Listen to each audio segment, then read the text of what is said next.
Life is eternal. It's not a race, but an endless, timeless, and blissful journey. There is no such thing as death.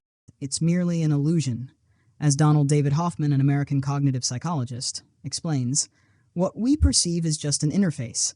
So when the time comes, it's like taking off a headset.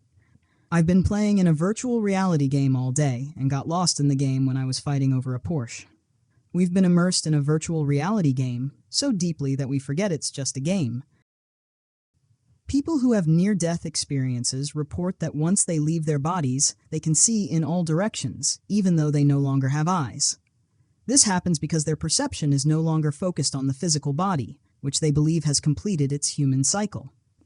They realize that the idea of needing eyes to see is just an illusion. The senses of the body, sight, hearing, taste, smell, and touch, are encoded into the body to trick the divine essence within us into believing it needs physical organs to experience the world. These senses create a false sense of limitation. Our senses focus on what we call life, creating the illusion of a physical reality. This perceived physicality is a fleeting and false experience. It presents us with a world of limitations, fostering beliefs like, I can't and it's impossible. From this sensory-based reality, we build a false identity using labels like race, culture, gender, sexuality, class, and politics. These labels are just temporary experiences and do not define our true selves. Our true identity, the I, is something far deeper. When we lose sight of this, we create a world based on an illusory past and present, which we call history and the present day.